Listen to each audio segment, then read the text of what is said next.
$100 million that they passed. They got $100 million. And we talked about Wonder Woman when it came out. It was launched at the same time as Soul.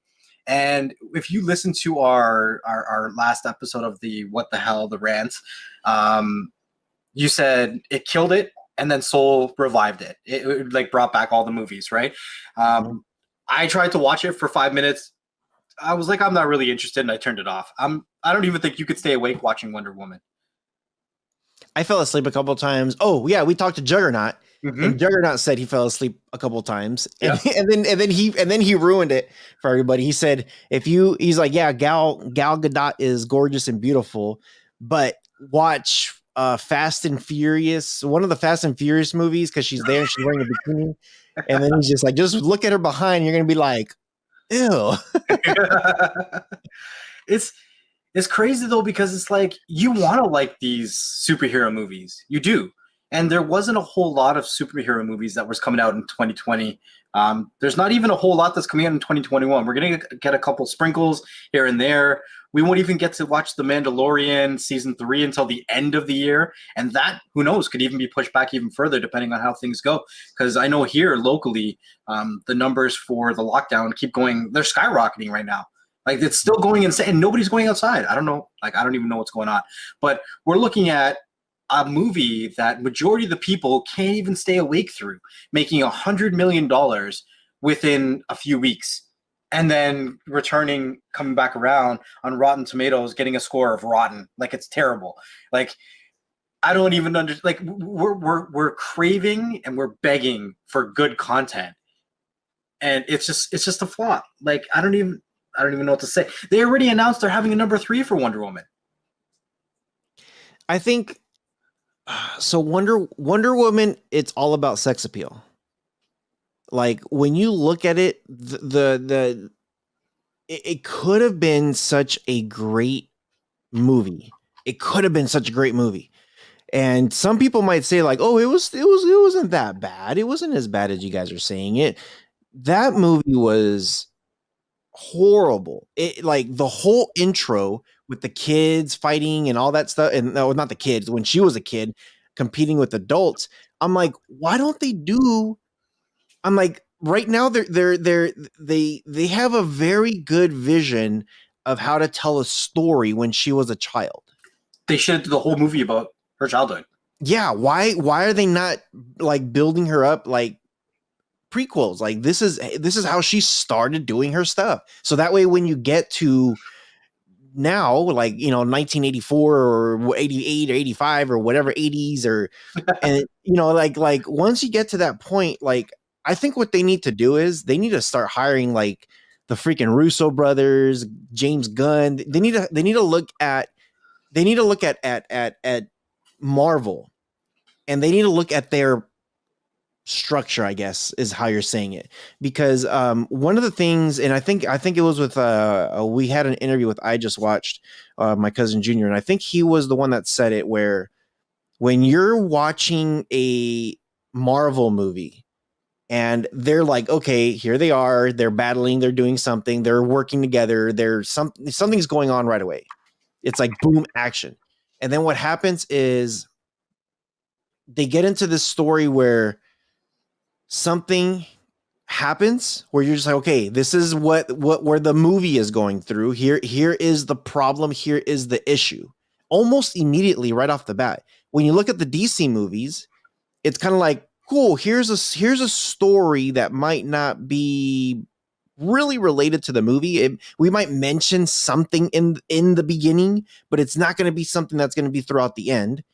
And then as soon as the movie starts going along, you don't really know what the problem is. You don't really know what is happening, what the issue is, until 30 minutes into the movie, where you're just like, oh, here's the bad guy.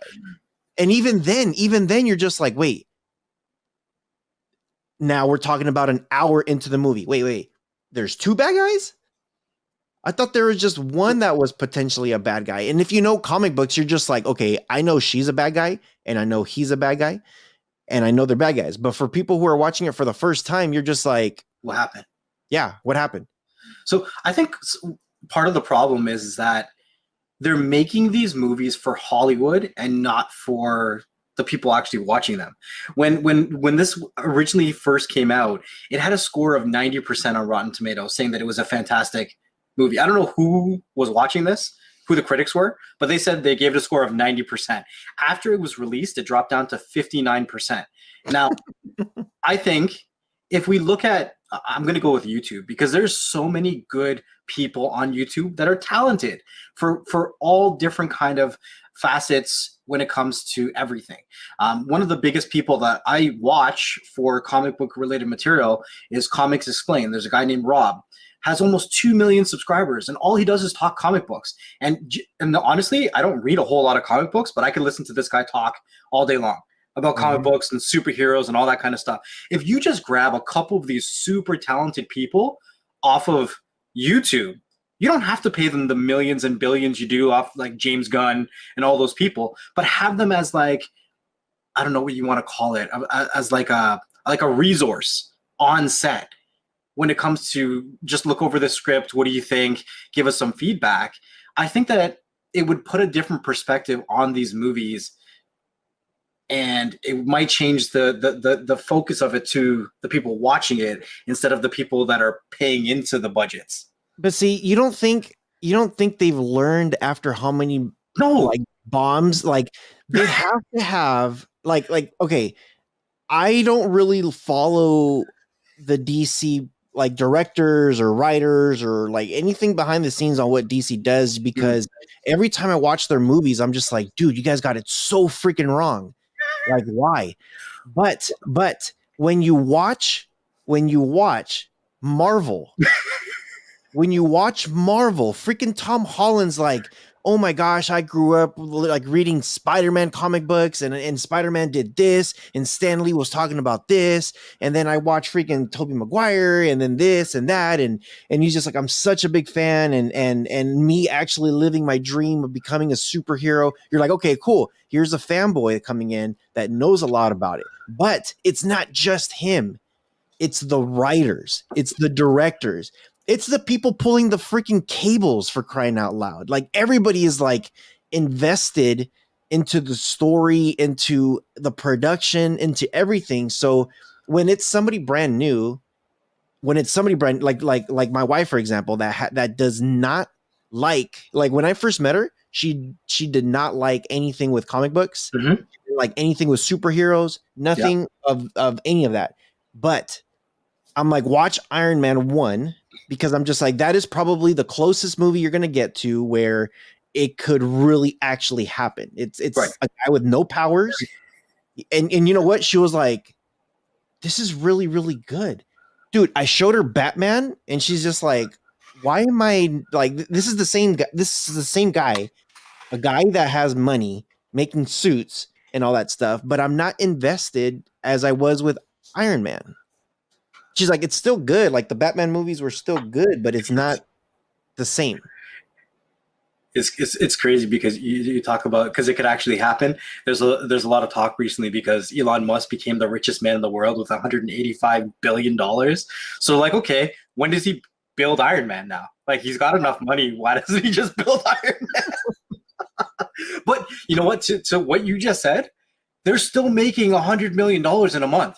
And they're going to create a third one. And if you like it or you don't, because it's a superhero movie, people are going to watch it. Because what? When was the last one before Wonder Woman? What was the last superhero movie? There was who? Mulan's not even a superhero. So what else do we have in 2020? Mulan? What the hell? Like, what do we have? Mulan? But I'm saying, like, what else? What other superhero movies did we have in 2020? Okay, hold on. If we're gonna talk about movies of 2020, I don't think I thought somebody. I thought something came out. No, actually, you know what? I don't think anything came out. Oh, wait, New Mutants. New Mutants came out. That was better than Wonder Woman. Well, yes, it's better than Wonder Woman, but you know, movie. Iconic wise, like, you know, just legendary wise, the name Wonder Woman versus the name New Mutants, it holds weight. That's all I'm saying. Even if you had New Mutants and Wonder Woman, you had 2 movies for the whole year that were superheroes.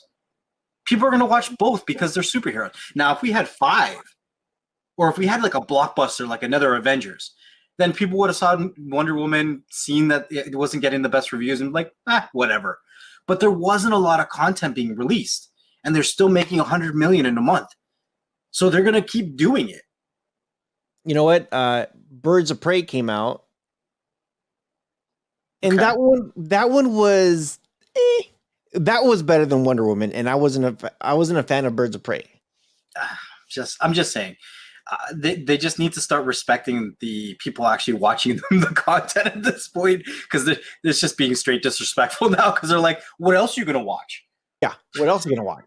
What else are you gonna do?